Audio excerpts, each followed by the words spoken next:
How you doing? Hiya. What a glorious day in Glasgow City. Scotland. This is Ryan. Hiya, I'm Ryan McLeod, Scotland. I'm Rab Florence. Here we are, where it all used to begin, remember? Rabbi Burns is there. There was a joke about Rabbi Burns in episodes, I don't know, 1.3, let's say 1.3. There was a joke about Jimmy Savile in many episodes.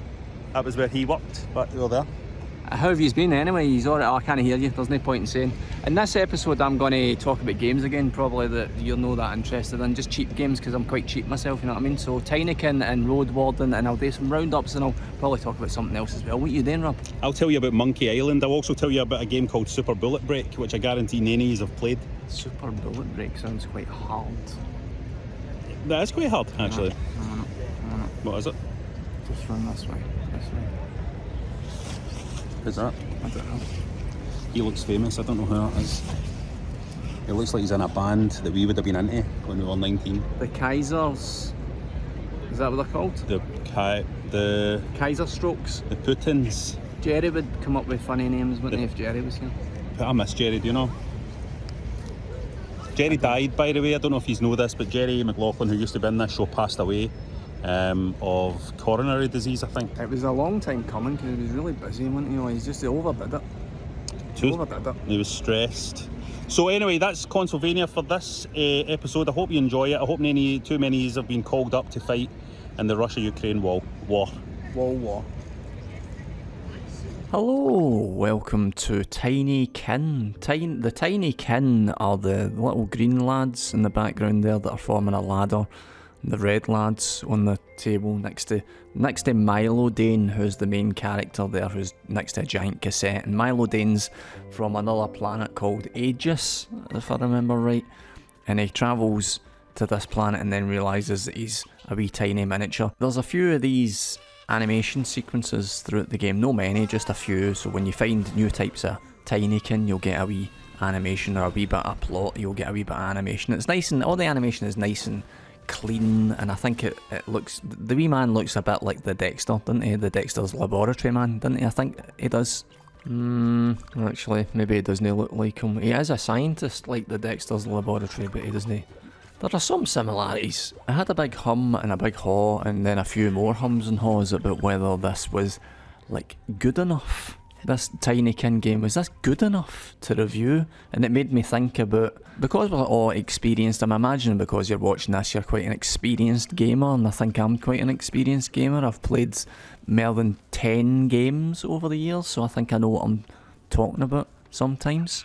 And I think when you've played over 10 games, it can be too tempting to go, well, this looks a bit like this or that. And I've seen the word Pikmin has come up a few times when I've seen other people discussing this game. It's not really much like a Pikmin game. It's a 3D platform game, as you can see. Well, I mean, the levels themselves are in 3D. The character models are in this nice little 2D, like a Paper Mario. It definitely has its influences, and I would say that Nintendo has a lot of influences that we'll be able to spot in this game, but that doesn't mean that it's no, in its own right, its own accomplishment. What I really enjoyed about Tinykin was things like this. On my wee bar of soap scouting about the level, it's very easy from start to finish in Tinykin to traverse levels. There's no enemies as such, there's no battle system.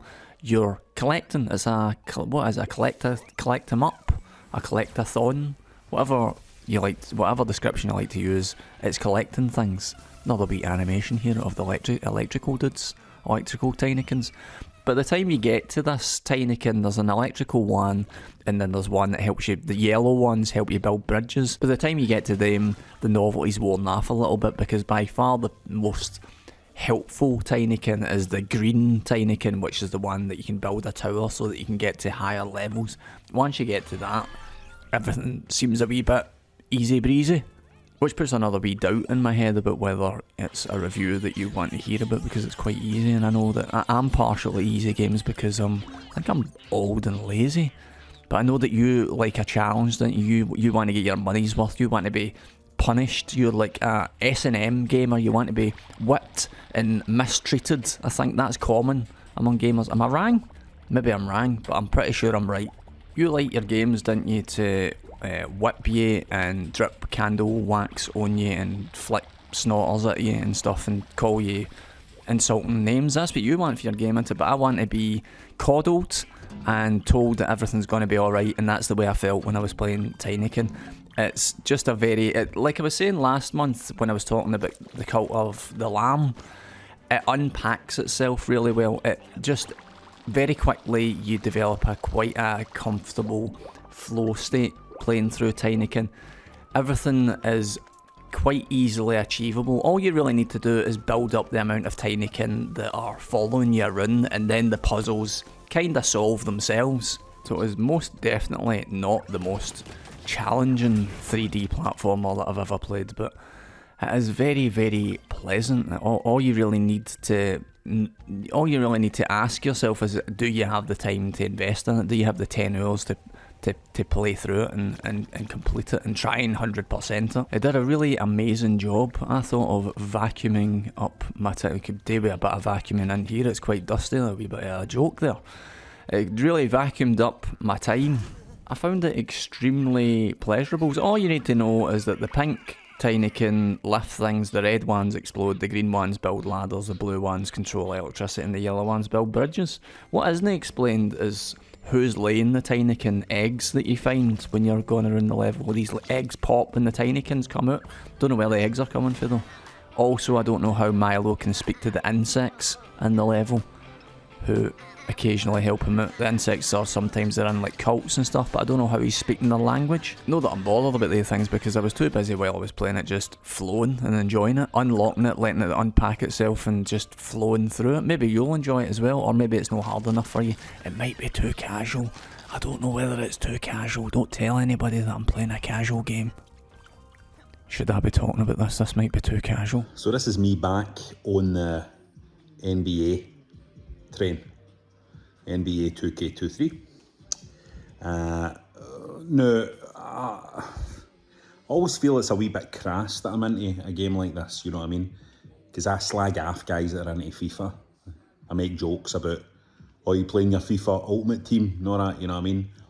While I'm into this. I'm part of that now.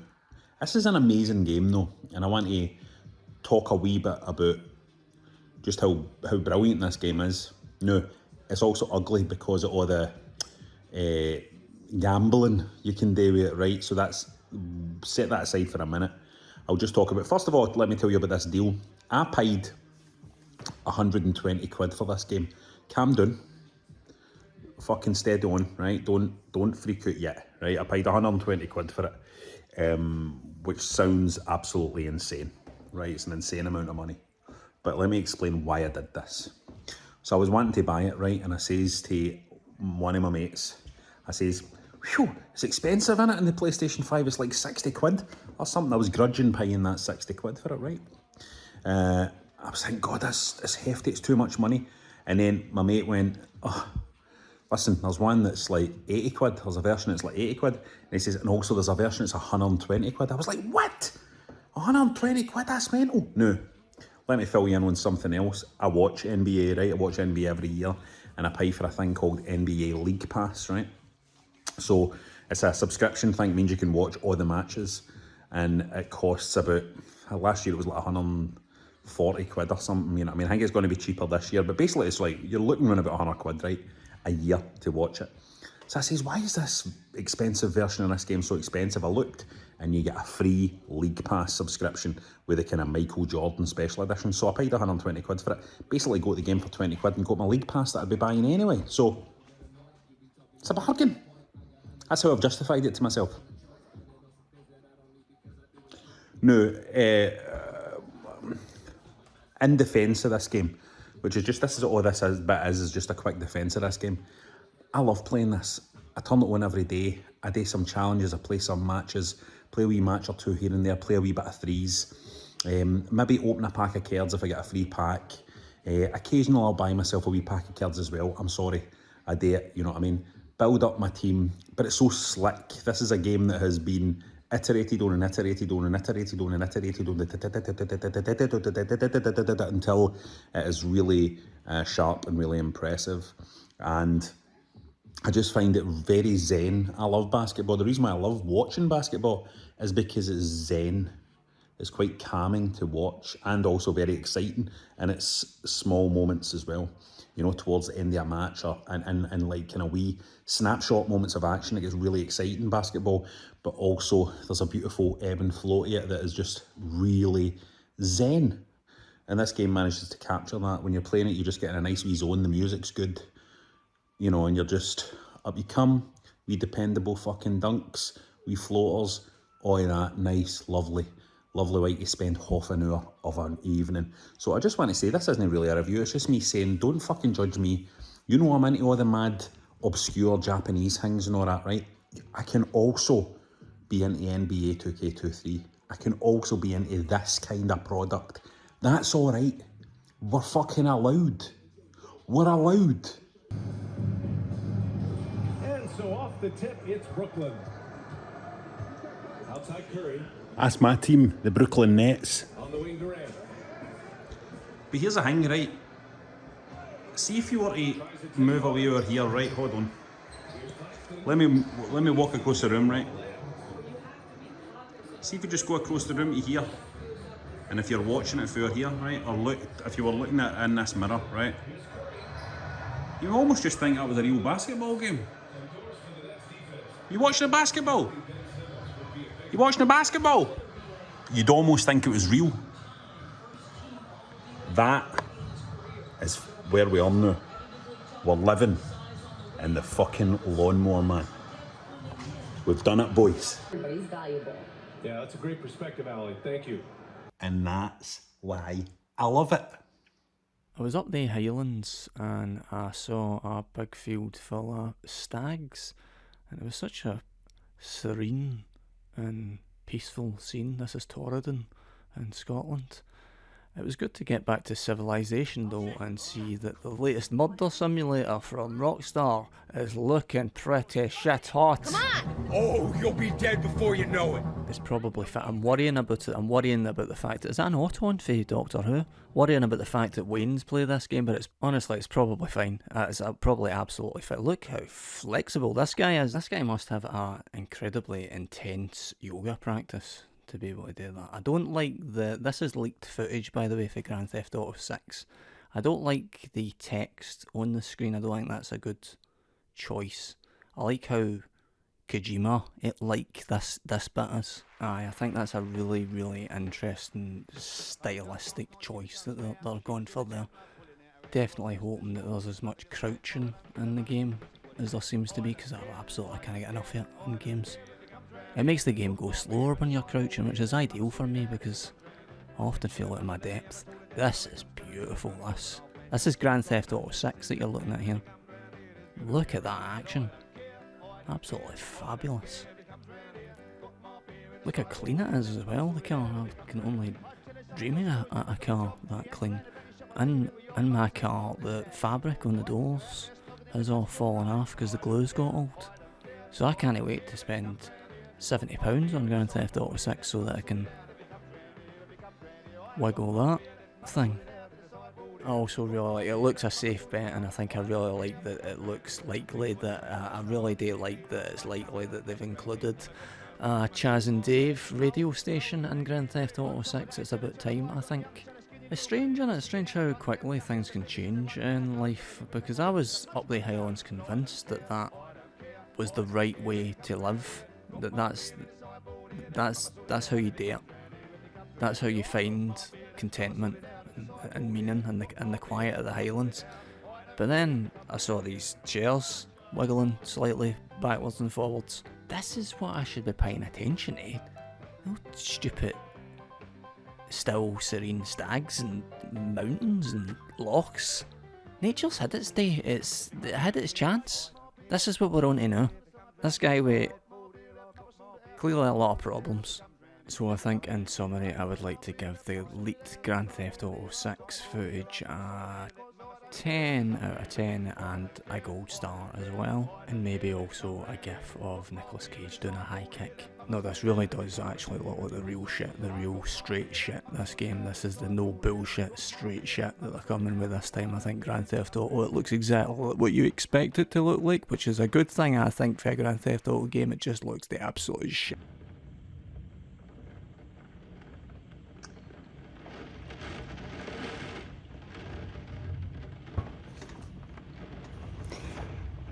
It was on a day just like this, many, many years ago, when I went down the Barras in Glasgow. It's a market, it's a street market. Went into a wee stall round the back, undercover, and watched as a guy, big fat guy with a big belly on him, pressed a button on his mouse, got X-copy running, and copied me all the discs of The Secret of Monkey Island. A lot of discs, by the way. And I took the discs home and loaded them up, and the game didn't work. And so I went back the following week and I says, mate, these didn't work. He says, I'll copy them again. Do, X-copy, do, watching the wee zeros appearing. Boop, boop, away up the road again. Excited to play my Secret of Monkey Island, didn't work again. Went back again. Secret of Monkey Island for me was a triple tripper. Went back 3 times to get it copied, to get a copy that worked. But when it did eventually work, what a treat it was. It's hard to impress upon people these days just what the experience was like of playing a game like Secret of Monkey Island back then. It felt like a completely new world to explore. It felt vast in scope. And yet, while it was vast in scope, it told a beautifully intimate wee story.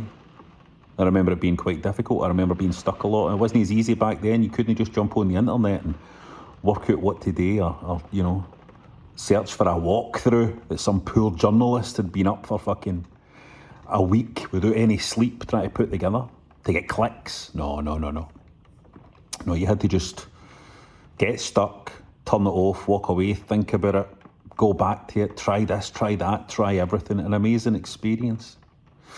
But after that, you know, Secret of Monkey Island 2, I remember playing a wee bit. And then the later Monkey Island games really made no impression upon me at all. By that time, I'd moved on to kind of consoles and stuff. And certainly PC-style gaming wasn't really something I was doing back when they kind of games were coming out. And also, they just always kind of felt like knockoffs. They just didn't feel right. I wasn't drawn to them, you know. So now, Monkey Island's back. Had a wee look at what they were planning. Gilbert was back doing it. Looked at the art style. Didn't like the new art style. That was a bad start. And then I thought, okay, I'm going to give it a go. I'm in the mood to give it a go. Downloaded it, and I thought to myself going in, the first thing I thought was, I hope that they don't lean too much on nostalgia. We don't like leaning on nostalgia here at Consolvania, where we fucking lean on nostalgia all the time. Now, Monkey Island is a game that matters, doesn't it? I mean, it really matters to people like us who, you know, we're of the generation where we played computers, so we didn't play consoles. I go on about this all the time. Look at this underwhelming title screen here. Ignore that. Yeah, it's important, Monkey Island, because this is how we came up. We came up playing games like this, right? Before we moved on to the consoles. And I really appreciated the hand reaching out through time, offering us a wee scrapbook in this game that would fill us in on Guybrush's old adventures, because there is fucking no chance that all cunts like us are going to remember what happened in the old games, apart from the kind of meme stuff, you know, the stuff that's moved into meme form, the fucking, you know, all the bits we remember, the sword fighting and the insults and all that, whatever it was, all that part. I can't even remember what the fucking part was. Anyway, this takes a nostalgic approach. The game is structured as Guybrush telling a story, and it's a beautiful way to structure a game like this, because this, more than any of the Monkey Island games, really leans into a game as storytelling. And I mean, I don't mean storytelling in just this is how they've structured their story, A to B to C, or here's the fucking turn in the third act and all of that. I mean storytelling in the very hand-holding, cosy, warm, round the fireside kind of storytelling. And that's something that probably only this game can do and have it mean a lot because we all hold a very tender place in our heart for the secret of Monkey Island. And this game constantly reinforces that. I need to find the secret of Monkey Island. Have you heard about the secret of Monkey Island? Do you know about the secret of Monkey Island? It's a game very aware of its legacy. And it's very fortunate then that the game is such a delight to play. The characters, old characters that we know from the past, are here in fine form, fine fettle. Their new characters are great, a whole load of fun. It's all beautifully voiced, beautifully written. Is it funny? It's as funny as Monkey Island games ever were. I mean, you go back to Secret of Monkey Island now, and everybody talks about how funny it is, but actually you go back and you watch, you play, and you think, well, it's not actually that funny. It's like Red Dwarf, right? Funny when you were a wee guy, but no, less so, right? But I would say, you know, there was a lot of places in this game where I did laugh out loud while I was playing my Switch, and there's something to be said for that. I don't do that very often, you know what I mean? Now, we must celebrate this game for its warm, bath-like nature. We need more games like this.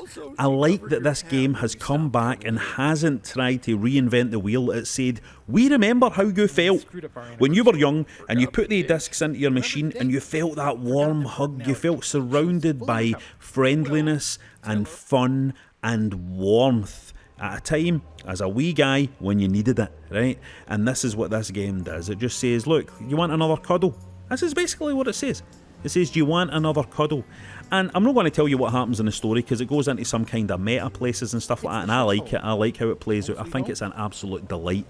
A charming, lovely game that I don't believe anybody out there who watches something like Consolvania would not enjoy. I expect that you've probably all got it already, but if you haven't, my God, do you no deserve a bath? Look what's happening out there. Look what's happening in the world. You know what I mean? You've got World War III trending on Twitter. You know, you've got the economy crashing, which I still can't make sense of. I don't even understand what happens at the end of trading places. Play this game because it's going to give you the cuddle and the warm cup of cocoa that you need. Drove up that Balach road 3 times actually, up and down. Drove up it the first time, very, very impressive.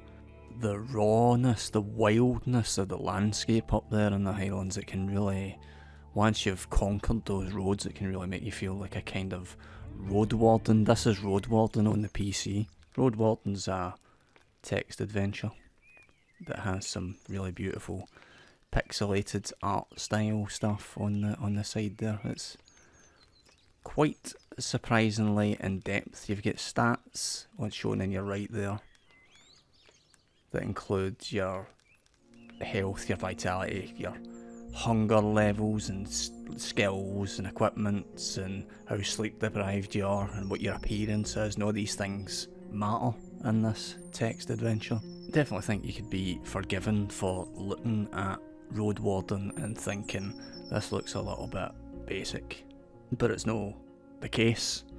The world building that there is in this game is absolutely staggering. It's set in basically a post-apocalyptic medieval type setting that you would be, if you imagine the cast for the film of this game, you would imagine like a Charlie Theron and Tom Hardy as main characters. Maybe they could be like 2 rival Roadwardens that have a fight and then maybe a kiss and a cuddle. Call me back, Hollywood. But in Roadwarden, the video game, you exist in a very harsh world where no one can really be trusted. You don't know who to trust, and you just need to find out as much as you can about this mysterious peninsula that you found yourself on. And you navigate through the world by decision making, trying to make the best choices that endear you to the most people so that you can get the most and arm yourself with the most information. To be a successful Roadwarden, you have to be good at making pals, unfortunately. You have to be helping folk out, and you have to, as I said earlier, you have to keep your appearance up, It's one of your stats as your appearance, because even in this post-apocalyptic hellhole of a future, nobody will talk to you if your pants are dirty. Given that there's absolutely no voice acting in this game, and no sound effects, all there is ambient sound occasionally in the background or music playing, given that the atmosphere of the game is a wonder. It's another indie game where the way everything is brought together is just really, really impressive. It's one of the best written games I think I've ever played, but the way everything fits together, the art style, the music, the sounds, the incredible writing, it's a real accomplishment, is what Roadwarden is. Only available to play on computers at the minute, but you've got to believe that it'll be out on Switch at some point. Rab needs to be able to buy a collector's edition of this game on Switch. He needs to. It's like a one-player tabletop RPG is what Roadwarden's like. It's the world of Roadwarden, and it does have a world. It doesn't appear to have one because you're looking at this still pixel image and some text, but the world is its multi-layered writing. It's a very, very deep and rich play. Is that a wanky thing to say? Deep and rich play. That's what I would say about Roadwarden. That is what I'm saying about Roadwarden. It has very deep and rich play. There's a lot of reading in it, obviously. I wouldn't say no to some voice acting in it if that's an option in the budget when they're bringing it out of the consoles. But then if you've got voice acting, you're missing it in the ambience and the music, aren't you? I've not really told you much about what happens in this game, but it's really, I don't want to tell you. Why don't you just download it on your Kindle and play it?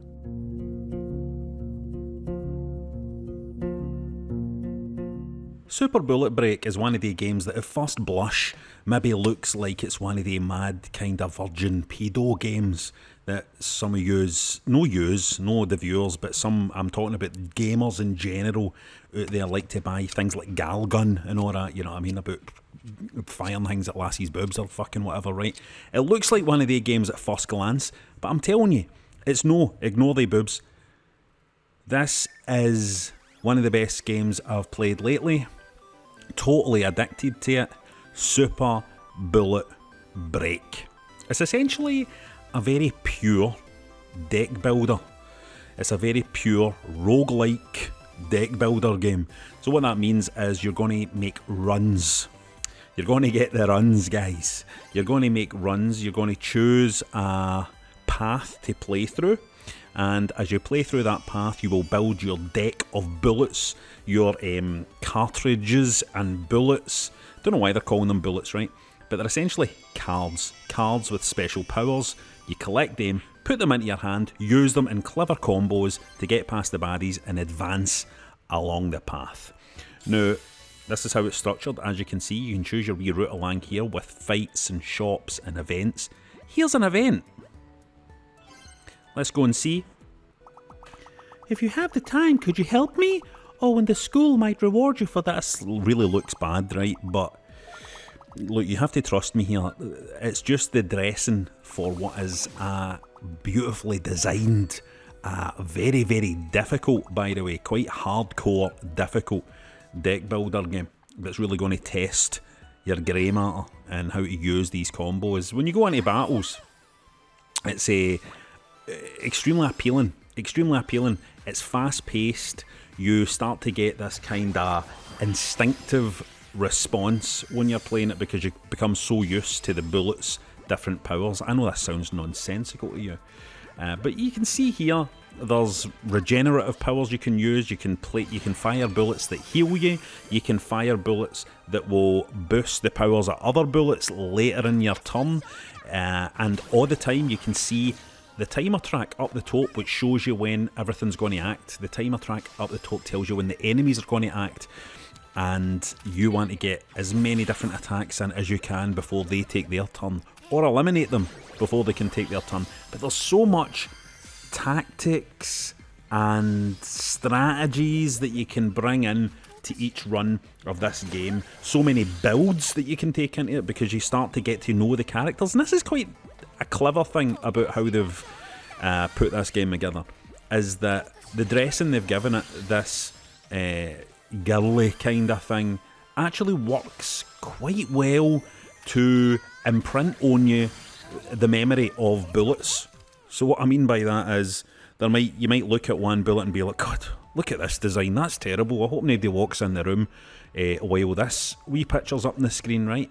But sticks in your head what that character can do as a bullet in the game. And I think that's really quite clever. There's nothing dodgy in the game at all. I'm just making a lot of jokes about this stuff. There's nothing dodgy in it. It's just your usual kind of Japanese anime style girly patter. There's nothing weird or dodgy about it. But it's a very weird mishmash of styles here, because you've got that look, and then you've got an extremely hardcore, intense game that is punishingly difficult in places, but when you manage to get over some of these mountains, you feel fucking fantastic. And it's so difficult to stop yourself from going back for another run. I absolutely love this game. I love the decisions you make in it. The decision space is so compelling, completely compelling, completely addictive, and I really love it. And I just don't want any of yous out there to sleep on this, because it looks a wee bit like one of them. It isn't one of them. I'm telling you, it's no one of them. It's called Super Bullet Break, and just ignore the tights and the wee long socks and all that if that bothers you, right? Ignore the suspenders. See, this is the problem. You put it on just to capture a wee bit of footage and you end up stunned playing it for ages. Super, super addictive. Great stuff.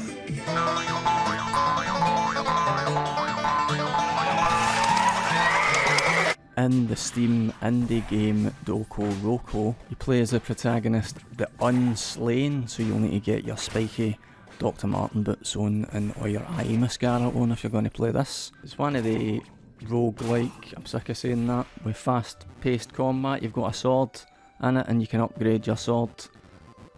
I always like doing that, upgrading my sword. I don't know why there's no big swords in everything, to be honest. If the one way to get me interested in Gran Turismo is just put big swords in the next one. You're ascending a tower full of demons where you're upgrading big sword, and it's got a parry button as well in it. Overboard for the PS1. It actually doesn't even look anything like Overboard, does it? It's got a boat in it. That's my references now these days at my age. Just it's got a boat on it, so it's pirate ships as well, fuck's sake. Dredge isn't out until next year, but it looks quite good. There's one chapter that you can play on Steam for free. I recommend that you do. What you're doing in Dredge is that you upgrade your ship and you explore like strange local stories, but most importantly you get some fishing done. These birds are about to nick all my fish. Sounds like a good time, doesn't it? Sounds like a nice time, and it is right up until you start pulling aberrations out of the sea. Then things get darker. Oh, a thing. You're a big thing. If I remember right, Scorn was announced in 1973 was when it was first planned, this game. I think it had various crowdfunding. Hiya, wave back to the wee man in the chair. It comes out next month, Scorn, and doesn't look a million miles an hour, put it that way. But something else is bugging me about it, because it really reminds me of something, but I can't place what it is that it reminds me of.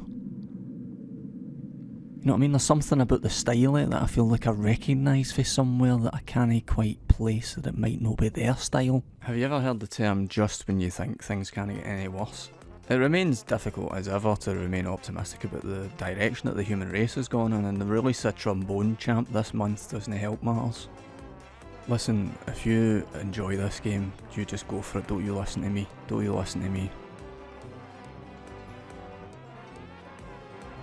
Yet if hope has flown away in a night or in a day, in a vision or in none, is it therefore less gone? All that we see or seem is but a dream, within a dream.